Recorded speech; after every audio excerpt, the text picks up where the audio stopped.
In this video, I'm going to tell you 4 reasons why an express entry application gets refused.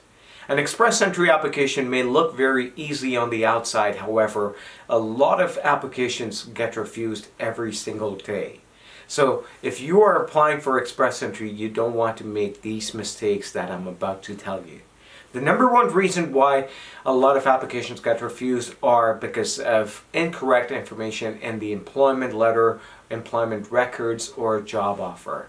Now, you may have to submit all 3 of these documents along with your express entry application. So, it is very likely that you may miss out on some information on these letters. So make sure when you're preparing these letters, now don't go to your HR and say that, hey, you know what, I need an employment letter. And what they were going to do is they were just going to print from the template they have. They were just going to replace your name, your salary, your address, and all those things, and give you the template that they already use.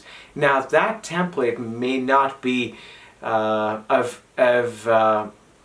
relevance to the officer. Now the officer may not find the information that he's looking for in that letter. So you have to make sure that you provide to your HR all the little things that are required to be mentioned in the letter, so that they can print the right letter for you. So that's number one reason why applications get refused. The number 2 reason is not having enough funds. If you're required to submit documents related to proof of funds, now under Canadian Experience class you don't need to do that, but if you're applying under other categories, then you do need to submit documents related to proof of funds. And if you are more than one person in the family, right? If you're married and if you have children, or you have dependents in your families, you have to make sure that you include everyone and follow the LICO table to see what your income requirement is, and make sure you have enough funds in your bank account before you submit the application.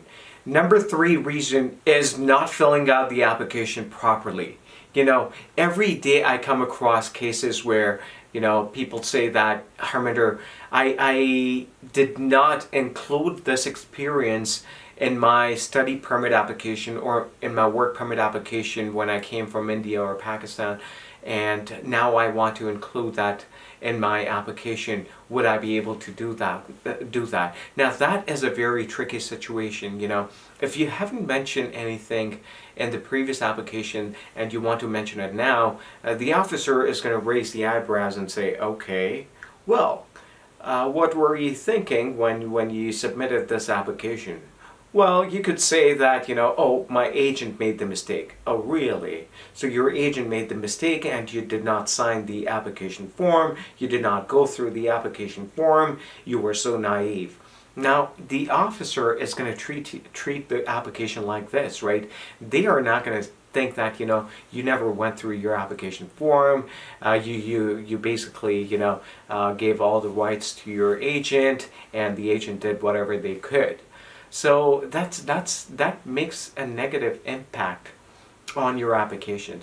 So my friends, try to steer away from these situations where the officer could start doubting your credentials. And if they doubt one credential, they were going to look at other credentials also very critically. No matter how good or how legitimate those documents look, they are still going to look at it and from a different angle. So try to avoid those situations. And the last reason why applications get refused is not uploading the right documents or enough documents. Now, there are 8 to 9 sections where you have to upload documents, and sometimes you may have to attach other documents. So you should know where exactly that additional document has to be attached. If you have an additional document, I would suggest you download it or upload it in the client information section, But if it's not related to client information, it's something related to your job or something, make sure you choose the right section. If it's related to your job, make sure you include it in with the employment letter or the job offer, depending on where it fits the best. So, and sometimes you may have to provide the officer with additional documents that are not asked for, and that is where the role of an expert comes in.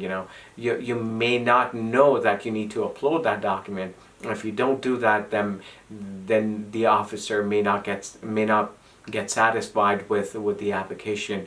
So it's if when you're in doubt, it's always good to use the services of an expert, of a licensed immigration consultant.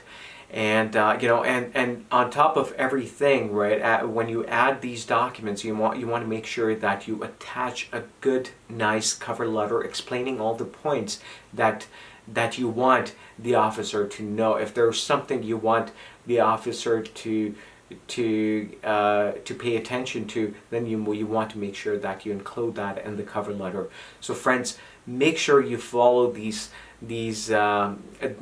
advice, and make sure you submit a good application. And if you need help with your application, then feel free to call us on the number mentioned below, and our team will be more than happy to help you with your application, may it be PR application, PNP application, or any type of application related to Canada immigration. Thank you very much for watching. I'll see you again with another educative video. Thank you.